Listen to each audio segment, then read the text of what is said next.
Ya está grabando. Bueno, la clase de hoy vamos a ver el IGBT, que era el último dispositivo que nos quedaba por ver.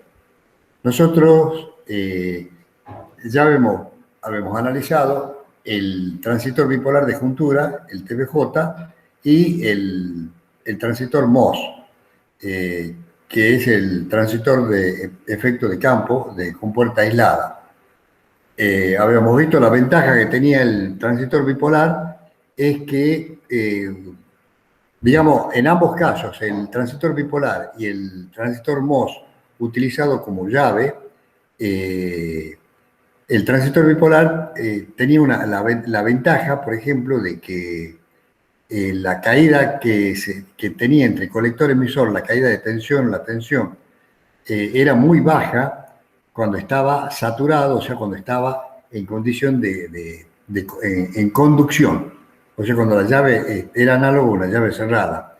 Una llave ideal tiene, cuando está cerrada, tiene una caída de tensión cero, y el transistor bipolar tenía esa ventaja que la caída de tensión cuando está cerrado, cuando está en conducción, era muy baja.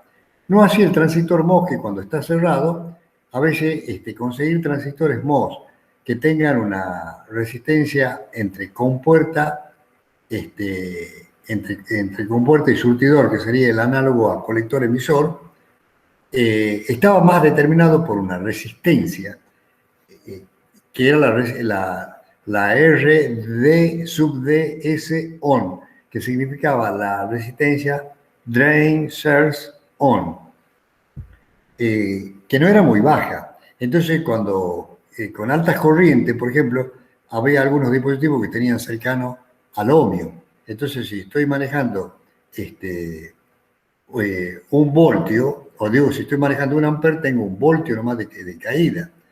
¿Qué vamos a hacer si tengo 10 amperes o 100 amperes?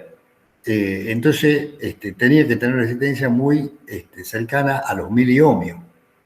Entonces, el problema que tienen los transistores MOS es la resistencia drain surge. Eh,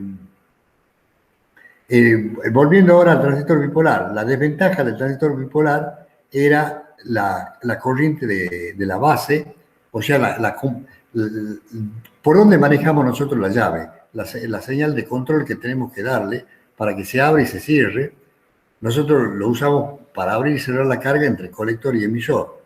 Y la base, entre base y emisor, usábamos la señal de comando, llamémosle así, o de mando, que es la corriente de base.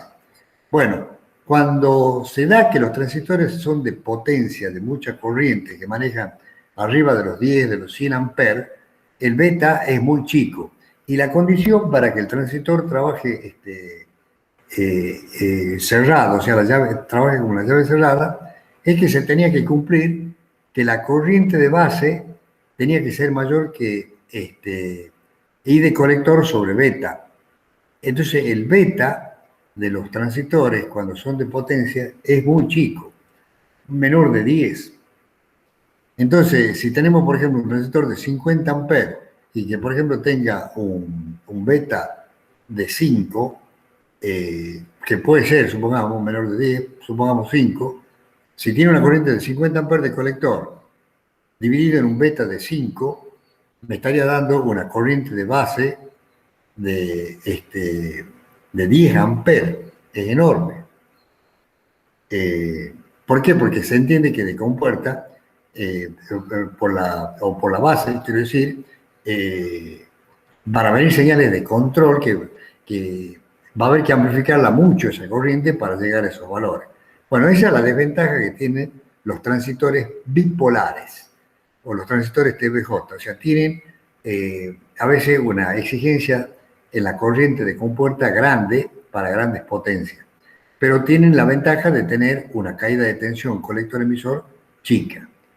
Los transistores MOS eran al revés, tiene una impedancia de entrada altísima y solo se maneja por tensión, o sea que no le exigen ninguna, eh, generalmente se podía manejar con tensiones de las familias lógicas de 5 voltios, porque a veces las tensiones de arranque de umbral la de Bellershoul, o sea, de arranque o de umbral, era alrededor de los 2 voltios, supongamos que sea 4 voltios. Se lo podía manejar con tensiones bajas, pero el consumo de potencia era mínimo. Pero la desventaja que tienen los MOS es la caída de tensión que tienen entre drenador y fuente grande, que es donde manejan la potencia. Bueno, el IGBT aprovecha, es un dispositivo armado justamente con los dos, con un transistor bipolar y con un transistor MOS, tratando de aprovechar la ventaja que tenga el bipolar de tener una baja caída de tensión entre colector emisor y la ventaja del MOS de tener una gran impedancia de entrada. Entonces, por eso, como dice aquí abajo, el IGBT, que significa Isolate Gate Bipolar Transistor, consiste de un transistor. Ingeniero, no está presentando pantalla. Ay, no estoy presentando pantalla. No, pensé que era una introducción, por eso no lo interrumpí. No, no, no, gracias. Yo Bueno, también pensé lo mismo. bueno, sí, era una introducción.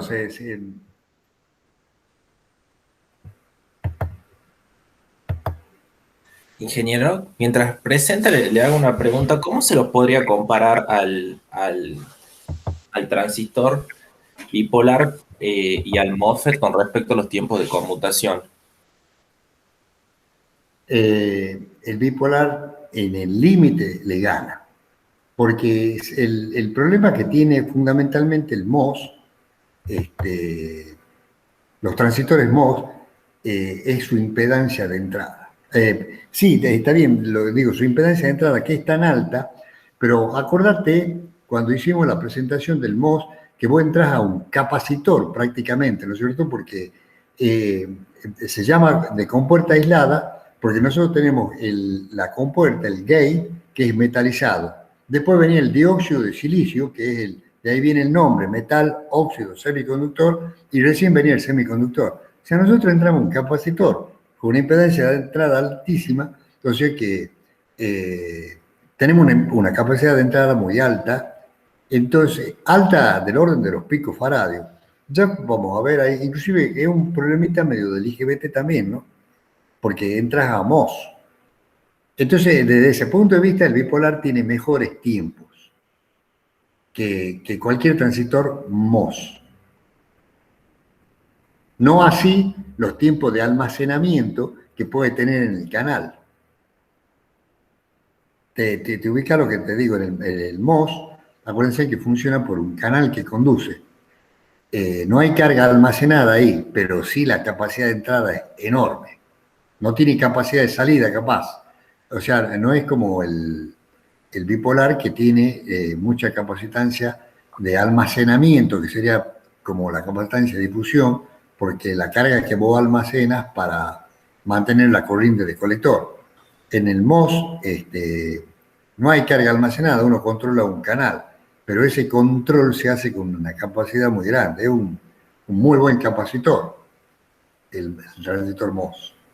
Por eso, desde el punto de vista de los tiempos de conmutación, el bipolar es mejor.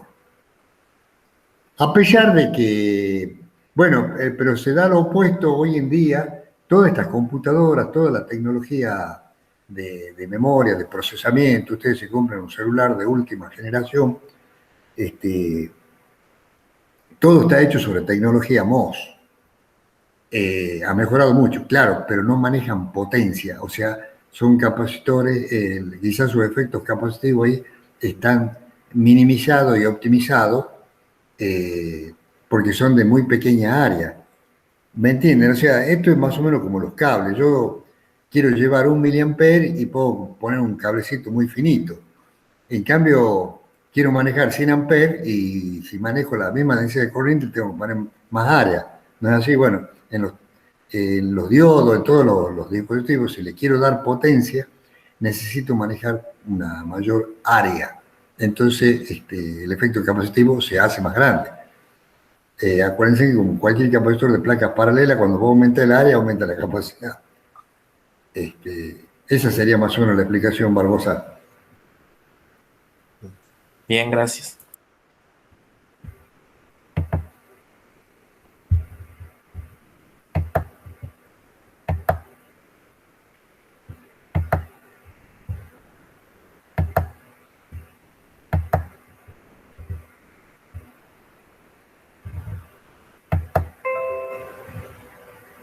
Ahí sí se ve, porque me sale el cartelito a mí. Bueno, como decíamos, esta es la representación del IGBT. Los símbolos de estos más o menos son representativos de lo que es cada uno. O sea, se entra a una compuerta aislada, por eso que no tiene conexión eléctrica con el emisor ni con el colector. Aquí fíjense que tiene el nombre de gate, porque entramos MOS y las salidas son colector emisor como la de un transistor. En general es un transistor PNP. Aquí hay otro símbolo, por eso entra a una gate, que se ve la aislación ahí al medio, y la salida es por colector y emisor. Este tiene el diodo de rueda libre o free wheel, que permite el retorno de corriente. Cuando, por ejemplo, la corriente va de emisor hacia colector, el transistor lo impediría porque quedaría polarizado inverso. Y este transistor permite esa recirculación que es muy típica en todos los dispositivos. Lo que nosotros vimos, estuvieron viendo con el ingeniero Valdés, cuando en el inversor se tiene carga inductiva fundamentalmente, hay que darle un camino de retorno inverso a las llaves. Si es una llave ideal, por eso se cierra y permite la circulación de corriente en los dos sentidos. Como estas no son llaves ideales, bueno, permite circulación en un sentido y hay que ponerle el diodo en antiparalelo. Entonces, como decíamos, el IGBT, Isolate Gate Bipolar Transistor, consiste de un transistor PNP excitado por un MOSFET, canal N, en una conexión pseudo-Darlington. El dispositivo tiene una alta impedancia de entrada dada por el transistor MOS.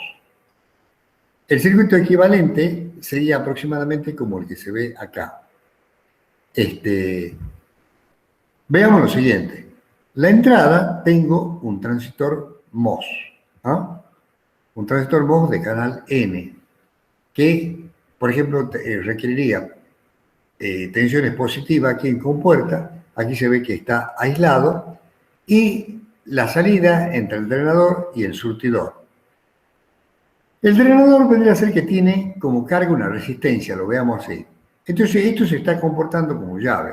Si nosotros ponemos aquí una tensión de entrada superior a la tensión de umbral del MOS, este dispositivo va a entrar en conducción. Si entra en conducción, la tensión entre el drenador y la fuente se va a hacer cero y toda la corriente va a venir por acá. Ahora, esa corriente, no lo vean al transistor parásito que dice acá, no lo vean. No está todavía este transistor. Toda la corriente que tendría que tomar el drenador, fíjense ustedes que saldría de la base de este transistor PNP. Y bueno, este es el transistor PNP de llave, que puede tener un beta muy bajo. Pero entonces la corriente es tomada y amplificada, digamos, es tomada y manejada por el drenador y fuente del transistor MOS. Entonces el transistor MOS maneja la corriente de base del transistor PNP.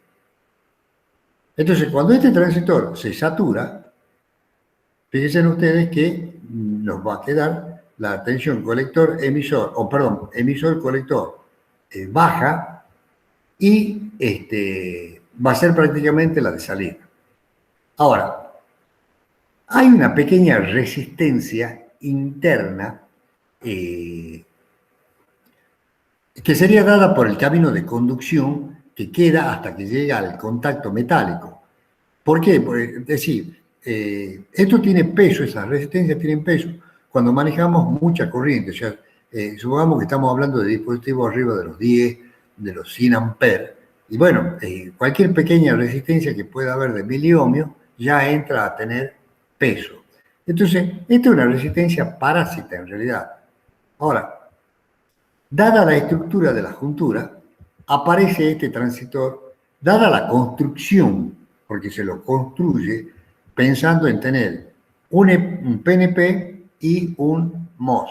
Entonces aparece este transistor parásito. O sea, porque se construye esto, aparece este transistor parásito. Que si uno haría un transistor solamente que sea un PNP, no está el transistor parásito. Pero el transistor parásito aparece porque hay que hacer el MOS. Todo en la misma pastilla. Entonces, este transistor parásito, fíjense ustedes lo que hace, que a veces ayuda un poco a la conducción. Cuando esta resistencia es apreciable y la corriente que circula por aquí, del colector y emisor del dispositivo cuando se disparó, fíjense ustedes que hay una caída más menos.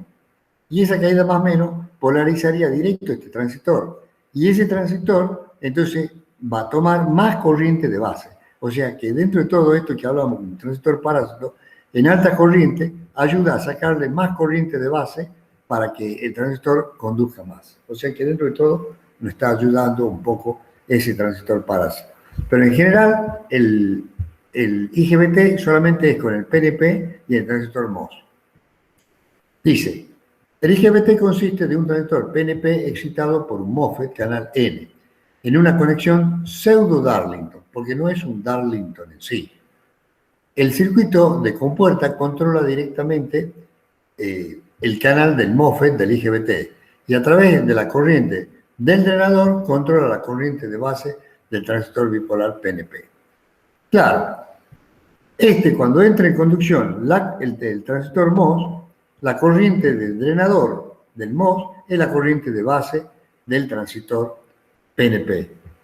Entonces, entra en conducción y lo pone entra en conducción el MOS y lo pone en conducción al PNP. Ahora, si el MOS se corta, nosotros cortamos la corriente acá del drenador. Lo cortamos también al transistor PNP.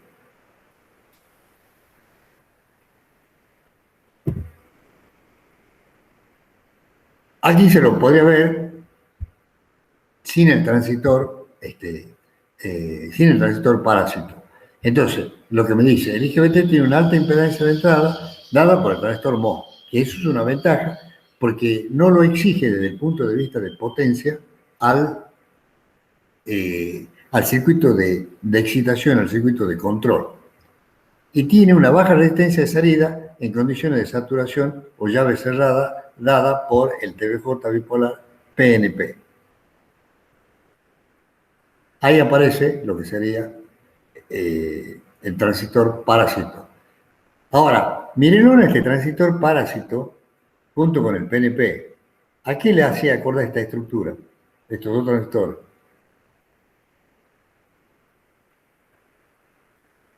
¿A qué los hace acordar? Emisor base, una capa, base emisor, base colector, otra capa, base emisor, otra capa. Es un diodo de 4 capas, es un transistor parásito ojo. Este transistor no puede ser muy grande, que tenga muy buena ganancia porque se puede convertir en un verdadero tiristor. Entonces son las situaciones de compromiso para construir. Ahora, esta construcción del IGBT físicamente se hace así. Esto sería una vista en corte de lo que es el dispositivo. O sea, nosotros tenemos una compuerta de entrada que viene a esta parte de metalización, fíjense. Por otro lado tenemos el emisor, que esto me significa el metalizado.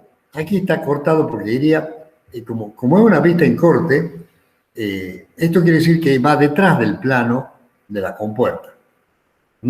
Las conexiones se hacen por detrás, porque tengo que conectar este lado del emisor con este otro lado del emisor. Y ahora fíjense ustedes que aquí tenemos un transistor que es NPN o N más PN, pero ese es el transistor parásito. Pero nosotros el transistor que queremos es el PNP. Y el PNP, uno del lado derecho o del lado izquierdo y otro del lado derecho. sería como que hay dos transistores ahí. O sea, yo tengo el transistor PNP que empieza en el colector que está aquí abajo, tengo P, N, que haría la base, P, y salgo al emisor por el lado derecho y salgo al emisor por el lado izquierdo. Vendría a ser que tengo dos transistores PNP en paralelo. Eso es para aumentar la potencia. Ahora, ¿dónde está el control? El control, fíjense ustedes que la parte central, la parte de la base, está entre este transistor que sería el N más y el N menos. En el medio estaría el canal P del transistor MOS.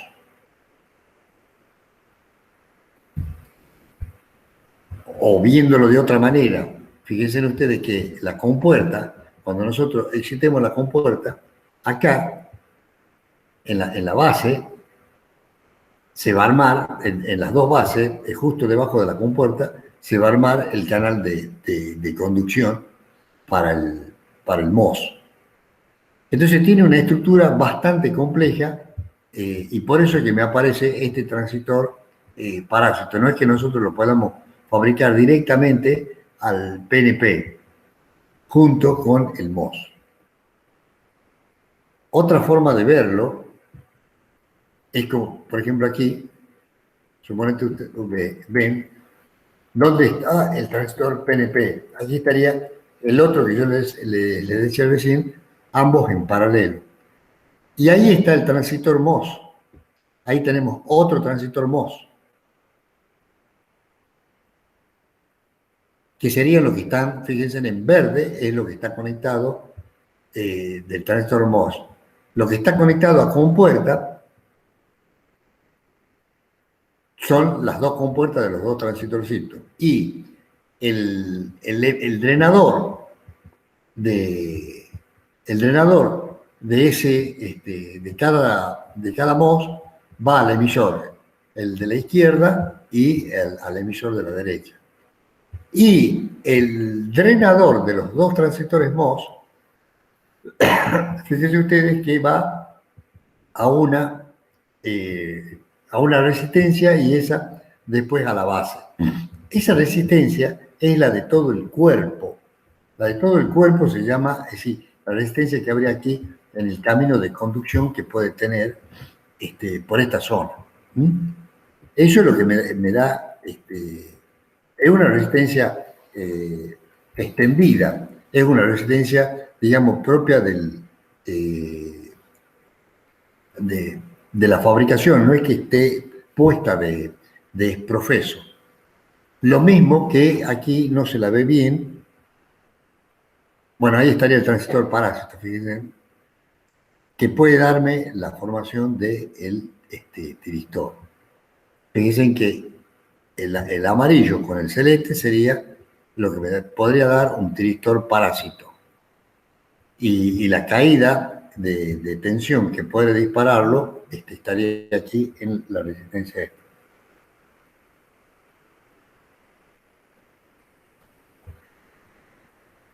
La señal de control del IGBT es por compuerta, como se observa una alta impedancia como la del transistor MOS.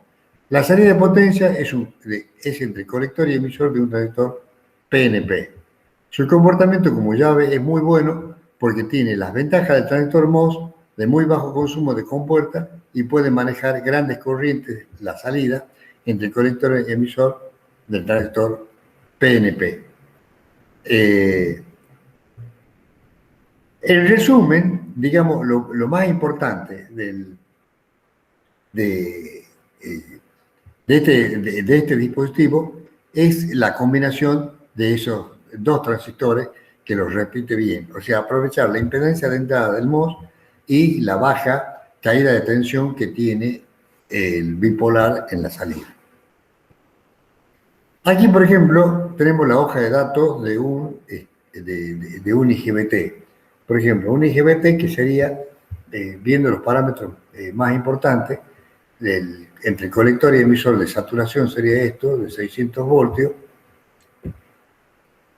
una corriente de colector de 40 amperes y tiene que ver una tensión de colector emisor de saturación de 2,5 voltios.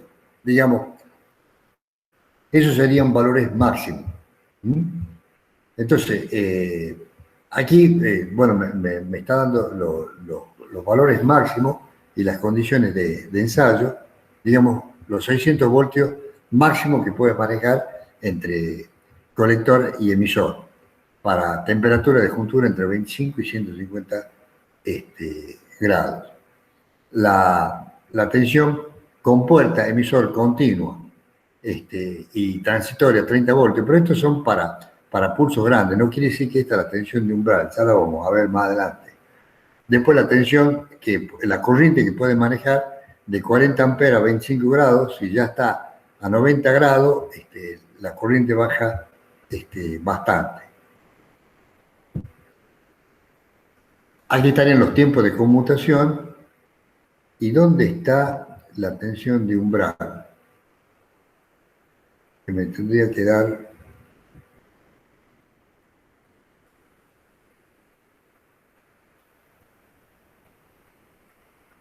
Esto es lo de abajo es el SOA, zona de operación segura.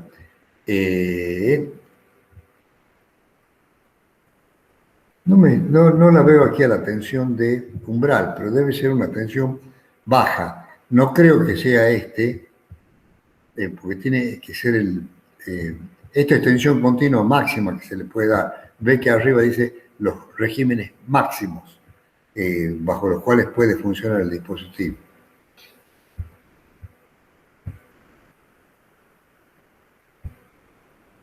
Aquí está. BGE, fíjese, de TH, de Dirt Sur, para una I de colector mínima sería esto de 1,5 mA. La mínima tensión de umbral para que se dispare es 3,5 voltios y la máxima tensión sería de 6,5 voltios. O sea, nosotros, ¿se acuerdan como le mostré el otro día en la simulación de un MOS? Superando la tensión de umbral, ya automáticamente entra en conducción entre colector y emisor, que son las cuestiones básicas. Y bueno, aquí son todos los datos de potencia y temperatura, como de resistencia para el cálculo del disipador, para protección térmica. Y estos serían los valores de corriente permitido. Después viene, toda esta parte es muy importante. Nosotros, justamente lo que preguntó Barbosa, para calcular los tiempos de conmutación, aquí es importante ver, por ejemplo, estos tiempos, 100 nanosegundos, 200 nanosegundos, 400 nanosegundos. O sea, nosotros tenemos que estar trabajando por debajo de estos tiempos con la modulación.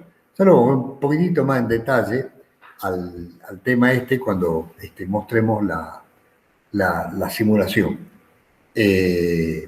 ¿Por qué? Porque esto es lo que nos va a limitar la modulación.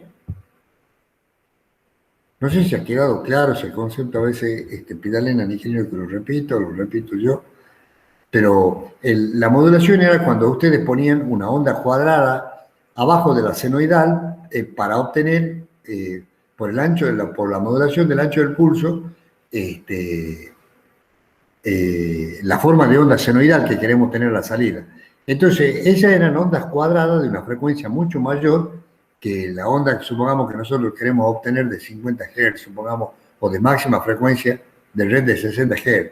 Nosotros, ¿se acuerdan que la frecuencia de la moduladora era mucho mayor? Bueno, entonces, esa frecuencia, la inversa de esa frecuencia, esos tiempos tienen que ser mayores que esto que estamos hablando de los tiempos de conmutación. No sé si queda claro ese concepto, pero para eso son importantes estos tiempos. Porque si los comparamos con los tiempos de los milisegundos de la onda de 50 o 60 Hz, supongamos que tengamos 20 milisegundos o 16,6 milisegundos para 60 Hz, y estos tiempos son bajísimos, anda cualquiera. No, nosotros tenemos que comparar con los tiempos de la llave cuando la hagamos trabajar a la frecuencia de modulación, que generalmente andan en los 5, 10 o 12 kilociclos la modulación esa. Bueno, aquí se tiene otra vista en corte y otra caracterización de los IGBT. Dicen, los IGBT aparecen en la década de los 80. Es una entrada como un MOS y la salida como un BJT. Esto es porque está en inglés, o sea, nosotros decimos TBJ, transistor bipolar de juntura, o BJT, bipolar junture transistor. La velocidad es una velocidad intermedia entre el MOS y el TBJ. Tensiones y corrientes mucho mayores que en el MOS, 1700 y 400 volts. Hoy en día estas tensiones son mayores, ¿no? Esto ya está medio desactualizado, y las corrientes también. Geometría y dopado análogo a un MOS, con una capa N más ancha y menos dopada. Esto desde el punto de vista de fabricación. Soporta tensiones inversas, no diodo en antiparalelo. O sea, esto puede ser, hay algunos que vienen con el diodo en antiparalelo y otros que no vienen con el diodo en antiparalelo. El diodo en antiparalelo, o sea que me permite la conducción inversa, a su vez me lo protege por sobretensiones inversas también. Tiristor parásito no deseado, que decíamos que es no deseado. Y existen varias versiones de canal N y de canal P. Bueno, aquí, como veíamos, el verdadero transistor bipolar está aquí, el PNP. PN, toda esta zona, la zona marroncita y la zona amarilla, son N y P. Es el transistor bipolar, que tanto lo tenemos a la derecha como lo tenemos a la izquierda. Ahora, ¿dónde se forma el MOS? Si fíjense ustedes, el PNP es de la izquierda o de la derecha, la base es la zona marroncita. Pero la zona marroncita, digamos la zona beige, es la que está justo debajo de la compuerta, del dióxido de la compuerta. ¿Ah? Entonces, la puerta, que acá le dice puerta, que estaría en rojo, sería la compuerta nuestra. Entonces, ahí es donde se forma el canal de conducción.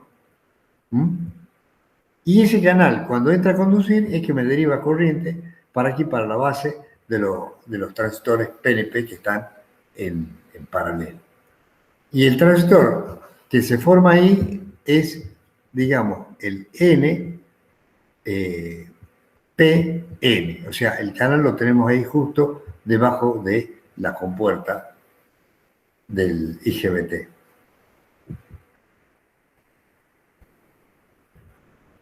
Las características de salida serían más o menos esta, la que puede tener un IGBT, o sea, tenemos una zona que le llamamos de saturación, no es la misma zona de saturación que llamamos en los transistores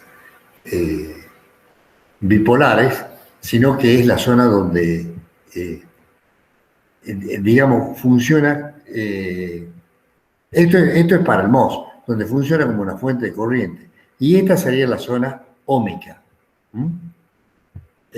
Acá sería la tensión de ruptura máxima que tenemos, y en inversa también la tensión de ruptura máxima que tenemos. De nuevo, aquí está mostrando el perfil del transistor y cómo es la dirección de las corrientes. Este sería el comportamiento del transistor IGBT cuando está cortado. El comportamiento cortado es análogo al MOS cortado. En condiciones será, o sea, nosotros no tenemos circulación de corriente entre, bueno, aquí está mostrando otro perfil, las compuertas están puestas de este lado y el sustrato está al medio. Entonces el transistor PNP es entre la zona verde y zona verde, con la zona N al medio. Bueno, no hay conducción de corriente. Cuando hay conducción de corriente, la conducción de corriente es así. Fíjense, miren, para que un poco nos desburremos.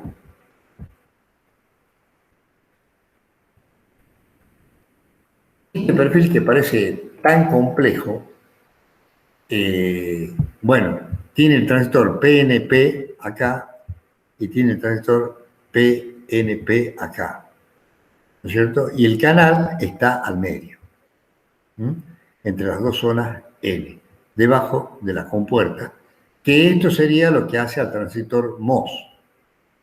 Bueno, esto era así. Y aquí me aparece el tiristor parásito, entre el transistor bipolar amarillo y el transistor celeste.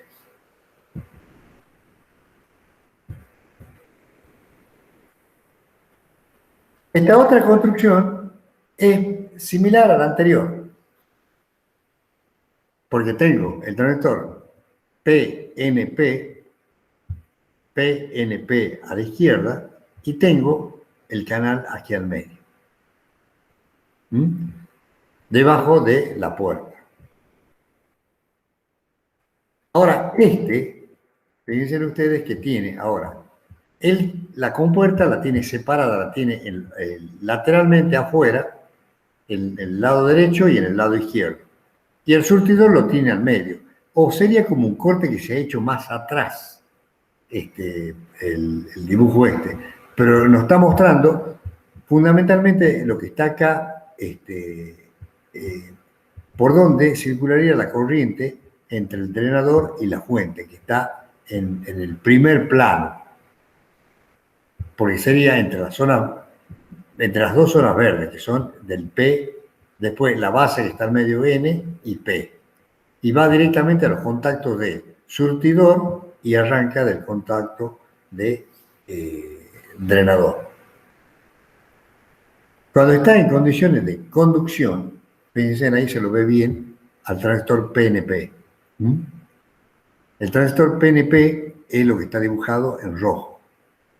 Y ese transistor PNP termina, digamos, la conexión hacia el exterior viene por toda la zona verde que termina en el surtidor o en el S. Y el colector sería el drenador, básicamente. Los dos transistores MOS están lateralmente puestos, pero fíjense ustedes que el canal se hace dentro de la zona, digamos, el canal de cada transistor MOS, que antes quedaba al medio, ahora fíjense ustedes que lo tenemos lateralmente acá, en donde se extiende la base de los transistores PNP. La base de los transistores PNP es el de color beige. Extiéndanlo, fíjense ustedes que se extiende hasta el extremo derecho y hacia el extremo izquierdo superior. Ahí estaría el canal que se forma debajo de la compuerta que tiene la hilación celeste. Por eso, esta estructura compleja es lo que hace que me aparezca el transistor ese o el parásito. Pero es una consecuencia no deseada. Bueno, este dispositivo es hoy en día el de mayor uso como tal. Ahora les voy a mostrar, por ejemplo, este inversor, que está andando bastante lerdo, le estaba consultando hoy al ingeniero Valdés, que es el experto en simuladores. Bueno, fíjense, nosotros hemos reemplazado las llaves, que es lo que comentaba el otro día, porque vimos la simulación del puente H. Vimos la simulación del puente H con llaves ideales. Bueno, esto no, esto es con un dispositivo. Este dispositivo es el que está acá, lo podemos ver. Si vemos los parámetros,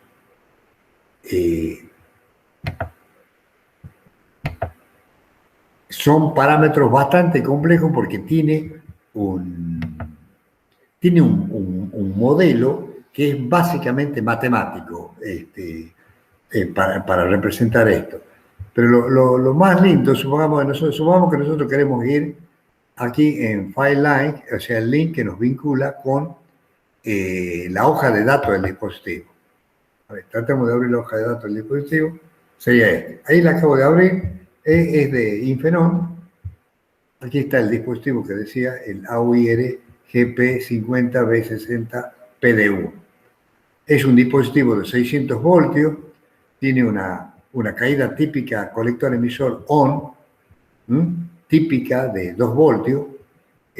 Maneja una tensión de compuerta máxima de 15 voltios y de colector de 33 amperes.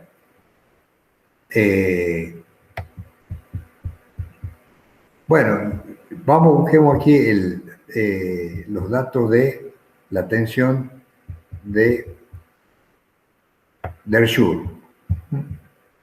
Bueno, fíjense, la tensión de umbral, gate del Schur voltage, mínimo 3, típico 4 y máximo 5 voltios.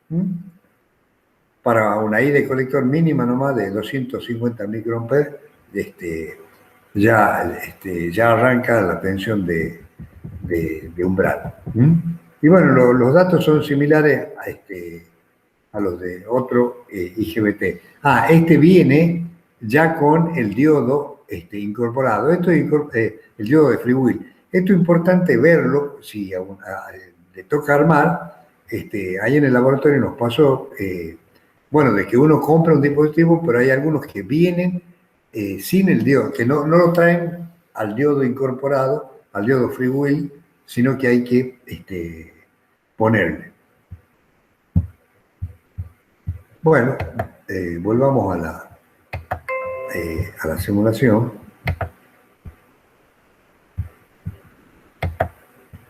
¿Qué otra cosa? Bueno, ponemos los 4 generadores. Veamos el generador B1. El generador B1 está hecho, mire, de un periodo de 200 microsegundos. Si 200 microsegundos, ¿a qué frecuencia corresponde, Barbosa? Perdón, que lo moleste a usted. Bueno, 1 sobre 200 microsegundos. 5 kHz. Claro, de 5 kHz, lo que yo le decía. O sea, lo estoy simulando con una frecuencia medio típica de modulación. ¿Me entiende? O sea, de la portadora que llamaba, que le mostró el ingeniero Valdés el otro día. O sea, con las onditas cuadradas que nosotros pondríamos dentro de lo que queremos sacar, el valor medio. Y aquí estamos haciendo lo simétrico, porque ponemos 200 microsegundos de periodo y ponemos de semiperiodo el pulso de 100 microsegundos, justo la mitad. La otra cosa, miren, estamos con lo que usted decía, preguntaba también el otro día, creo, Barbosa, era de qué dependen los tiempos de conmutación, los tiempos de tiempo de subida y el tiempo de bajada. Bueno, aquí es ideal, es un software. Lo estamos poniendo bastante, más o menos como sería el 0,5%. Si fuese el 1% de 200 microsegundos sería 2 microsegundos. Estamos poniendo de 1 microsegundo. Bueno, y este es el retardo. Aquí queremos que empiece, si la vemos a la onda esta, el TWS me da este retardo para que empieza de 0. Esa es la onda que tenemos. En cambio, esto es del generador B1. El otro, el B2, tiene que estar desfasado 180 grados, que es lo que le decía el otro día también el ingeniero, que tenemos que ser muy cuidadosos en eso. Entonces, fíjense ustedes que tienen los mismos parámetros, pero ahora el TD es 0. ¿Por qué? Para que tengamos el desfasaje ese de 0, de 180 grados. Este ya arranca de 1. Y estos tiempos de conmutación, de transición, son los que van a diferir, los que van a intervenir mucho en el tiempo que se esté apagando uno mientras se está encendiendo el otro transitor. Para bajarle la impedancia de entrada le he puesto, fíjense ustedes, una resistencia a cada uno muy baja de 100 ohmios, como para que no puedan captar ruido. Esto está medio exagerado, con resistencia de 10K ya sería haber sido suficiente.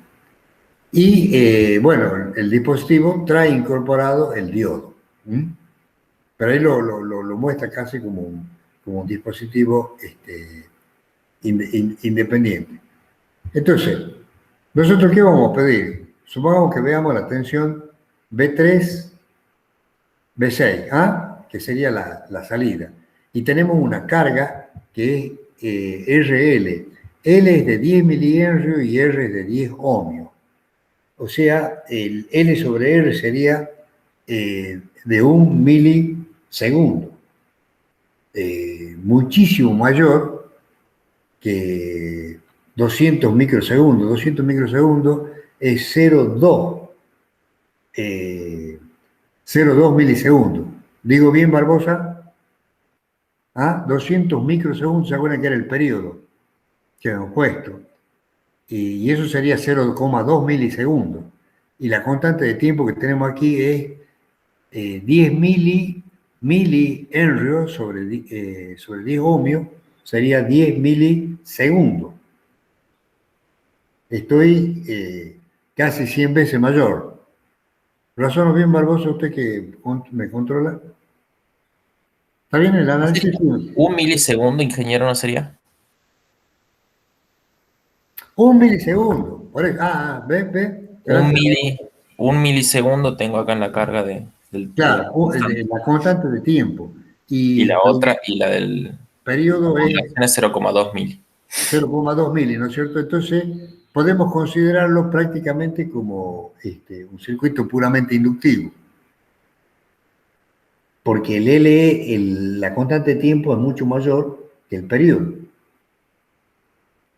O sea, o no me sigue el razonamiento.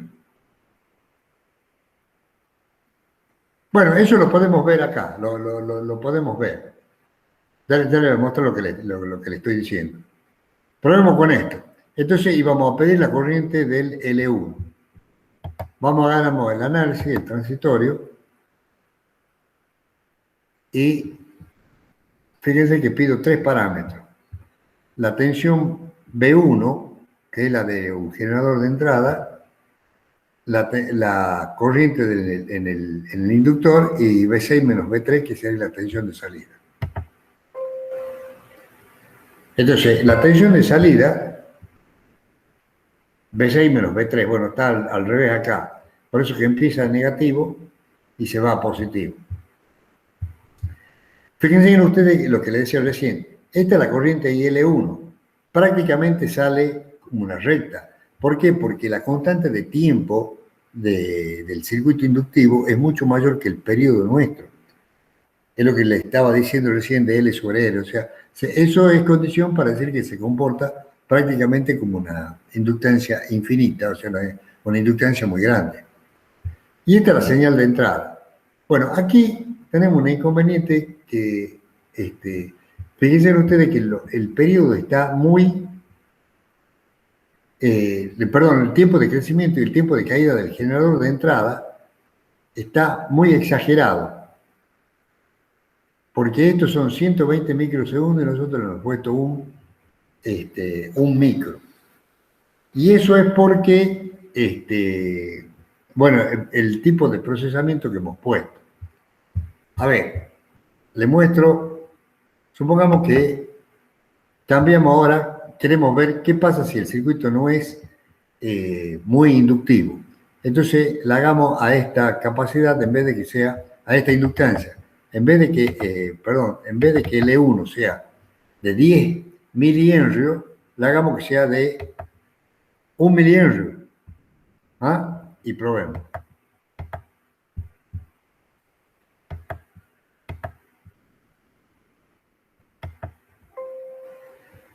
Lo empiezan a notar, ¿no es cierto?, a la forma de onda exponencial. ¿Se ve, no es cierto? Sí, sí se ve. Claro. Y si la hago todavía menor a la constante de tiempo,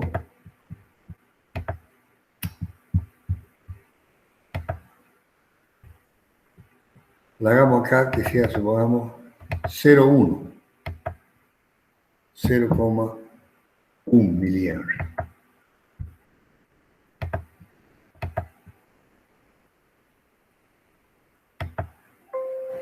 ¿Mm? ¿Qué es lo que le mostró el otro día el ingeniero? ¿No es cierto? Que cuando teníamos una carga altamente inductiva o una carga baja inductiva. Bueno, está claro hasta ahí, ¿no es cierto?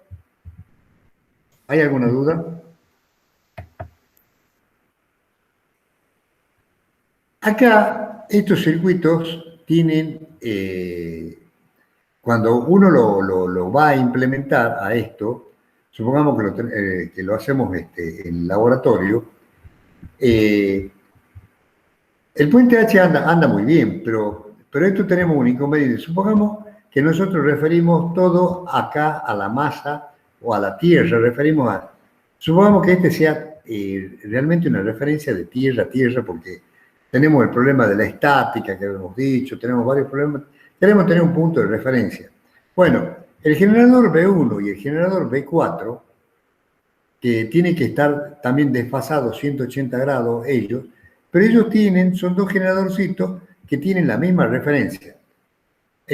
La otra cosa que aclaro, B1, B4, B3 y B2 van a ser generadores que van a salir de un microcontrolador, de un microprocesador o de un circuito específico que se dedique a hacer la modulación precisamente, ya sea por cambiando el ancho, cambiando el ancho de pulso, o sea, el PWM. ¿Me entienden? Entonces, generalmente estos cuatro generadores van a venir referidos al mismo punto común. O sea, supongamos que nosotros generamos en un microcontrolador los cuatro pulsos de salida, B1, B4, B3 y B2. Los genera. Pero todos ellos salen referidos al mismo punto común. Entonces, solamente podremos aprovecharlo a B1 y a B4. Porque B2 y B3, ustedes fíjense, para excitar lo que quedó medio obvio, era que se excitaba entre compuerta y emisor. Entre compuerta y emisor de los dos transistores de arriba. Pero los dos transistores de arriba están flotantes. Esto es algo medio parecido, ¿se acuerda lo que pasaba cuando teníamos que disparar a los tiristores? Por ejemplo, en el puente rectificador, los que estaban unidos al cátodo, los que eran la parte positiva del puente, que son donde van unidos todos los cátodos, ahí era fácil dispararlo, porque todo se lo dispara entre compuerta y cátodo, y el cátodo al estar unido, perfecto. Pero generalmente en los tiristores de abajo, que iban los ánodos unidos, nosotros a cada disparo lo tenemos que hacer independiente, porque a su vez cada cátodo de los tiristores de abajo estaba referido a una tensión de línea distinta. Bueno, aquí pasa algo parecido.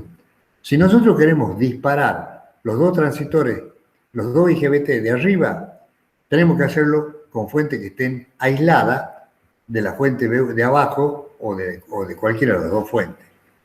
Nosotros podemos usar la misma señal que dispare el transistor, digamos, del generador B1 con el del B3.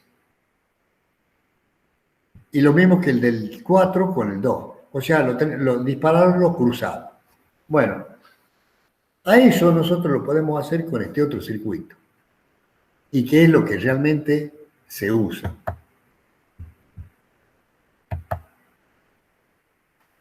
Ahí tenemos el mismo puente, pero solamente tenemos dos generadores, el generador B1 y el generador B4, que ambos están separados. Miren, si yo les muestro el plot, este tiene un retardo, este empieza con un retardo de 100 microsegundos, también tiene el mismo periodo. Y el otro generador arranca directamente en 0. Fíjense, arranca, perdón, en 1, no tiene retardo. Este le he puesto tiempo de crecimiento mucho más agudo que al otro.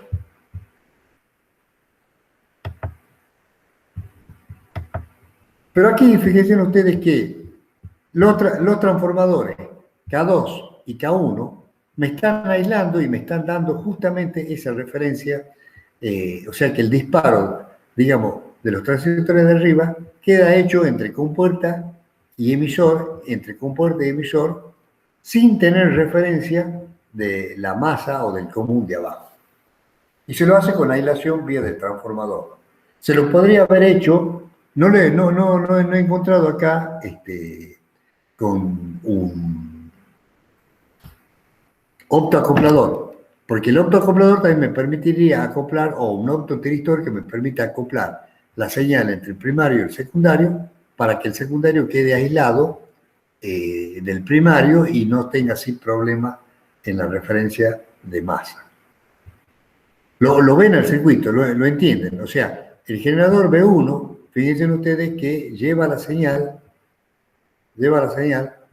hasta el primario del transformador K1.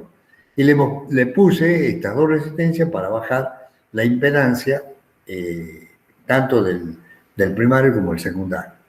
Y es lo mismo que el generador B4 se ve repetido y aislado por el transformador K2. Porque estos transformadores tienen una relación de 1. Son transformadores ideales, los puse como un transformador ideal. Bueno, lo larguemos a andar, hagamos el análisis transitorio. Este anda mucho mejor que el otro, muchísimo mejor. No me pregunten por qué, pregunten al ingeniero Valdés por qué anda mejor, él sabe más de simuladores.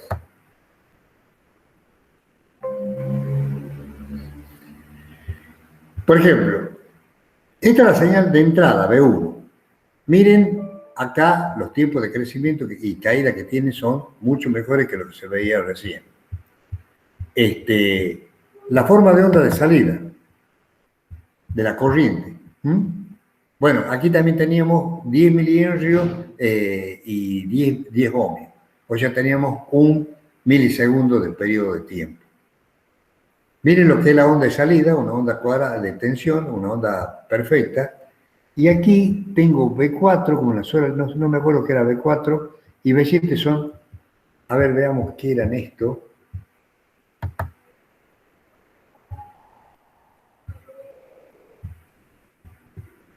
B7 está mal pedido, porque es la tensión de esto. O sea, nosotros tendríamos que pedir la tensión B5 y la tensión B2 para ver las dos tensiones en los extremos que ven de que corten y saturen bien los transistores. O sea, B2 y B5 serían estas que tenemos que pedir aquí. No B3, sino B2 y B5.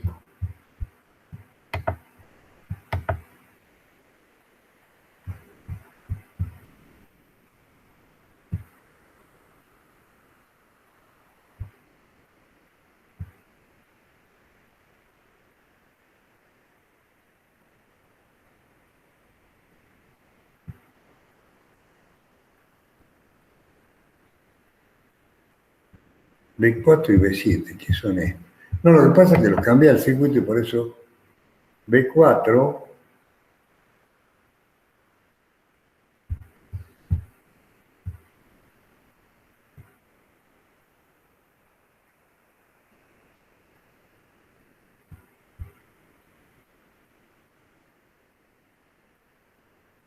B2 y B5.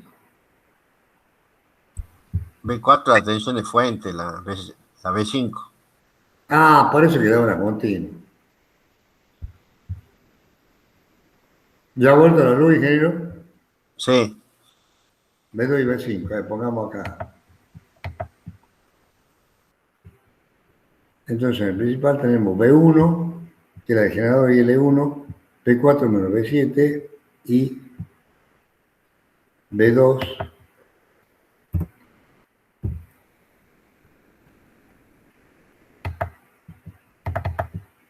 y B5.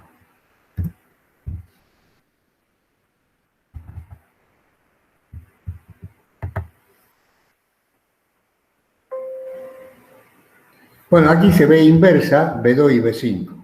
Y se lo ve que se satura bien porque llegan a 0, 0 y la tensión máxima llega a 100 voltios. La tensión de fuente era de 100 voltios. De todas maneras, aquí nosotros de solo ver la salida, ya hubiésemos estado viendo, prácticamente esto está en 100 voltios, miren, me da 101, y aquí me da prácticamente, me está dando menos de 0,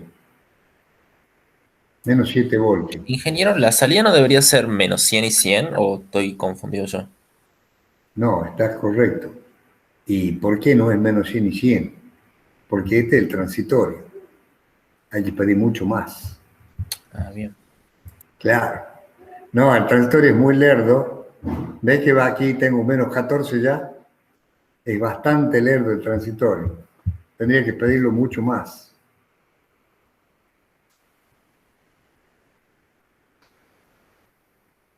Es entre menos 100 y 100. Pero estas dos tensiones están bien puestas. Lo que pasa que no alcanzó el estado final. Y esto se ve mejor aquí. ¿Se acuerdan que, por ejemplo, esta es la tensión en los diodos? El diodo de 2 y el diodo, este es el diodo de 4. La tensión en los diodos es justo en el momento en la transición.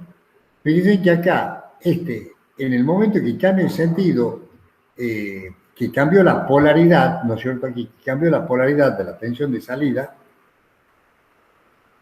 aparece la corriente en el diodo del que justamente estaba bloqueado. ¿Y hasta cuándo tiene que ser la corriente? Hasta que esa tensión o hasta que la corriente en el inductor pase por cero o sea, cambie de sentido en el inductor. Bueno, y ahí se iba a cero. Pero en ese momento tiene que arrancar, bueno, aquí estamos pidiendo la de otro diodo, porque aquí tendría que arrancar no la corriente en otro diodo, sino la corriente en el transistor. Bueno, acá la corriente es menor y ustedes ven que va creciendo, creciendo, creciendo. ¿Y es por qué? Porque está en el transitorio. Nosotros deberíamos pedir un periodo mucho más largo.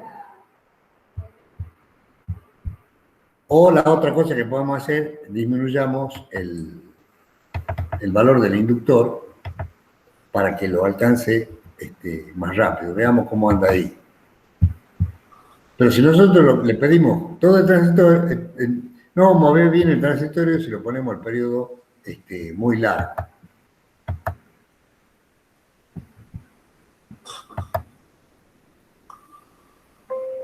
¿Ve? Ahí se lo ve bastante mejor y se lo ve bastante simétrico. Fíjense, justo en el momento de la transición es el pico de corriente. Y aquí, en el cruce por cero de la corriente de carga, porque la corriente de carga va entre menos 5 y más 5 casi. La tensión de salida no llegó al valor final. No, perdón, esto sería acá. No está transicionando bien.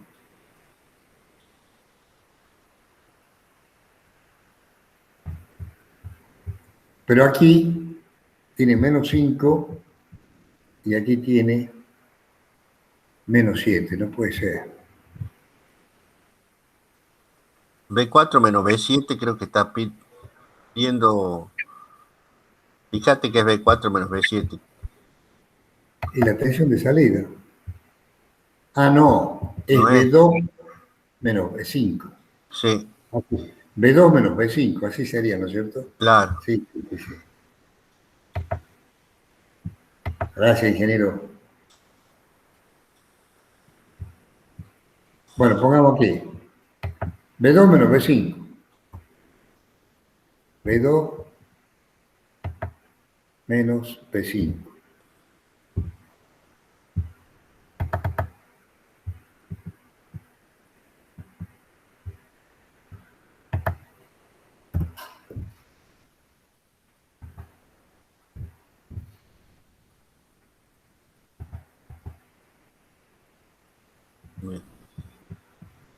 Meter este otro no.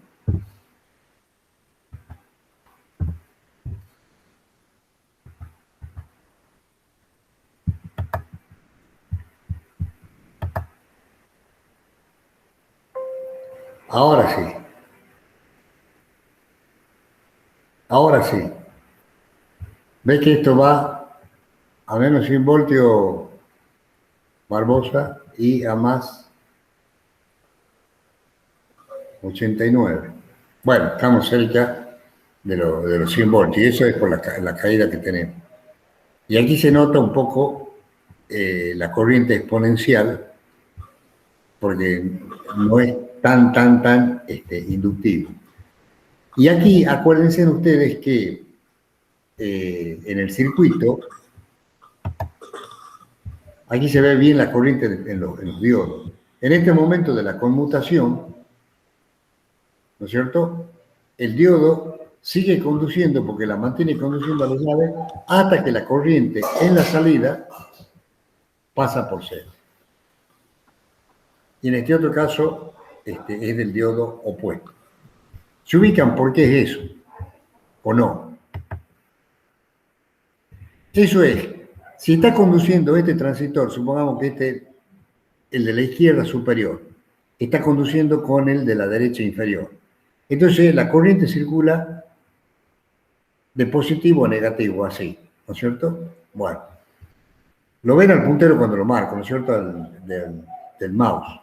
Sí. Entonces, el 3 es positivo mientras están conduciendo esos dos transistores. O sea, la corriente circula de izquierda a derecha en L1. ¿No es así? Bueno, si se corta, cuando viene la señal de cortar a los dos transistores, el inferior derecho y el superior izquierdo, y se manda a conducir al superior derecho y al inversor y al inferior izquierdo. Entonces, ahora el positivo, en vez de ir al 3, se va al 4, pero el inductor no puede cambiar su corriente inmediatamente. Entonces, él trata de seguir con la corriente en la dirección que tenía anteriormente. O sea, la corriente sigue saliendo por el 3, pero esa corriente tiene que ir hacia el positivo. Entonces, busca conducir por el diodo D1. ¿Está claro eso? Y es lo mismo que tiende a ir desde el negativo por el diodo D4. O sea, ¿y eso hasta cuándo? Porque esa corriente antes era positiva, entonces ahora hasta que se hace cero y se tiene que invertir la corriente, porque ahora tiene que circular, la corriente tiene que salir por el 3 en vez de entrar por el 3. ¿Quedó claro ese razonamiento o no? Sí, ingeniero, en la clase pasada lo hemos analizado también. Bueno. ¿Alguna otra pregunta? Acá para ver eso, profesor, aparte de graficar la corriente por D3, ¿qué deberíamos hacer? Graficar lo que sería la corriente por el IGBT, el X4 creo que sería, no sé, Claro, sí. para ver cómo cuando llega a cero ya empieza a actuar lo que es el IGBT. Claro, exactamente. Podemos haber pedido la corriente en X1, ahí está X2 y D1. Bueno, ahí lo que pasa es que en la medida que uno lo he ido acomodando al circuito, se me cambiaron todos los nombres, igual que los nodos. Pero sería la forma correcta esa de pedir, por ejemplo, la corriente de X2, la corriente de D1 y la corriente, por ejemplo, de L1. Entonces, cuando uno ve la corriente de X2 con L1, cuando cambia de X2 a D1, al diodo D1. Bueno, lo mismo podríamos haber hecho para el D3 o D4. Sí, señor. Y también, ingeniero, para lo que es simular, en vez de poner lo que sería el transformador, hubiera dado lo mismo poner otra fuente, obviamente que esté coordinando con el corresponde en el puente H. Sí, Ah, bien. A ver Pero si esa fuente no habría que ponerla obviamente a tierra, no habría que ponerla. flotando, digamos, o sea, conectada Sí, directamente. sí, tendría que ponerla flotante. Claro. Hay un método que, bueno, eso lo van a ver el viernes con el ingeniero. Si quieren, el viernes tenemos la próxima clase, ¿no es cierto, Miguel? Hola, Sí, hola. sí, tenemos el viernes. Y ahí quedaría por ver el tema de el capacitor de Bootstrap, ¿no es cierto? Exactamente, sí. Bueno, acuérdate de eso para el viernes, Barbosa. Ahí se va a aclarar. ¿Por qué? Porque como vos decís, si ponemos otra fuente para los transistores de arriba, necesitamos una fuente independiente para cada uno. ¿No es así? Y después que el viernes van a ver el trifacio que van a tener tres fuentes encima independientes. Sí, tendría que ser independiente. Bueno, hay una forma de hacerlo con el capacitor Bootstrap, que se llama, que se carga vía de una de las llaves de abajo. Eso lo vamos a aclarar un poquitito más el viernes. Pero es una complicación típica. Que ahora los circuitos excitadores que se llaman, a veces lo traen resuelto con el capacitor Bootstrap. El transformador no se usa mucho. Yo le he querido mostrar para que ustedes vean eh, el problema que se plantea de que las fuentes de arriba quedan flotantes. Tienen que ir flotantes, lamentablemente. ¿Alguna otra pregunta, chicos?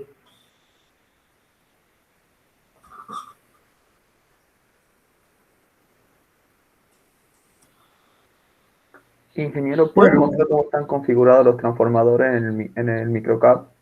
sí.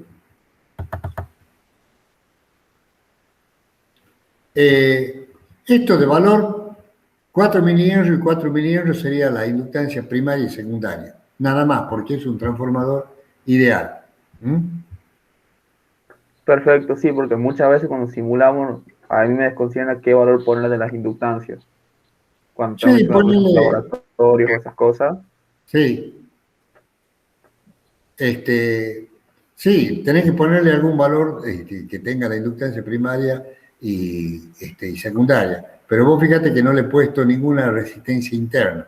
Y le he puesto la resistencia externa esta, R5 y R4. Esto es recomendable poner, que es lo que también le mencionó el ingeniero Valdés, este, para evitar, digamos, que eh, digamos, el circuito cuando entra a trabajar el simulador, que no se pierda porque quizás alcanza valores muy ideales. O sea, un transformador real tiene una impedancia de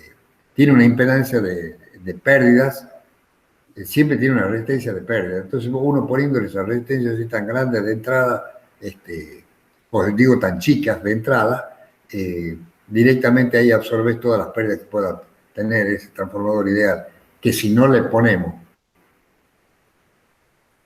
Perfecto, ingeniero. Muchas gracias. Sí, sí, pues no llega a converger la simulación también, si no se pone esa resistencia. Eso es lo y yo creo que es lo que pasa en el otro, bueno, en el otro, no sé, en el más simple, cuando no le ponemos la función esa de step limit. Claro. Bueno, son las cosas que uno tiene que aprender a verla usando los simuladores. Y la otra cosa que quedaría por hacer es reemplazarlo a este transformador por un optoacoplador, pero no he visto acá optoacopladores en los elementos no lineales. No me acuerdo yo si.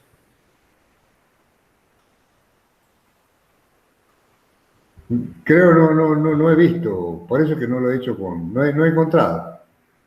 No sé si habrá donde dice macro, hay uno que más abajo, ventana especial más abajo. ¿Abajo? Sí, más abajo. Más. Donde dice No. macro, ahí habilita donde dice macros. Blog, comparadores, diac, divisores, multiplicadores, diferenciadores, filtros, misceláneos, monostales, motor, Fotodiode. Bueno, este es fotodiode. Potenciómetro, relay. Summer, los VCO, que serían los osciladores controlados, limitadores. No. Acá hay en ese MPS, Switching Mode Power Supply, hay muchos modelos de fuente, ¿no? Ahí están resueltos muchos ejercicios de conversión de continuo a continuo. NPOI, Y ahí donde dice Special Purpose. No. Sample and Hold, la No. SD Switch, Timer, Arrow 2, arreglos son estos. No va a eso. No.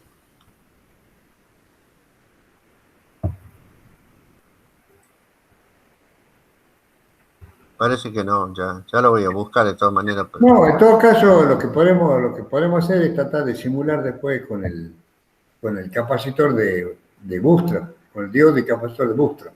Claro. Ese lo podés simular y ahí hacemos la fuente, como decía Barbosa, para el superior. Claro. No, a ver si lo podemos hacer para más adelante ese. Bueno, si no hay más consultas, chicos. No, por ahora no, ingeniero. Por mi parte no.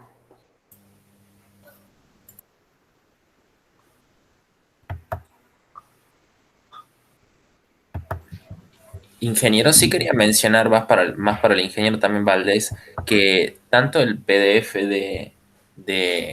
de conversión continua alterna como el que mostró ahora el ingeniero Agliano, del de IGBT, están un poco diferentes en lo que es la página, porque yo lo estaba viendo en paralelo.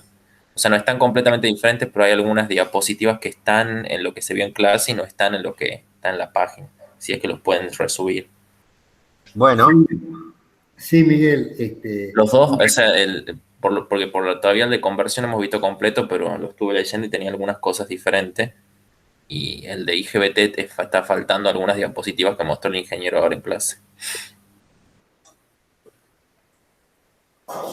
Bueno, nos fijemos eso después, Miguel. Bueno, sí. Bien. Bueno, entonces...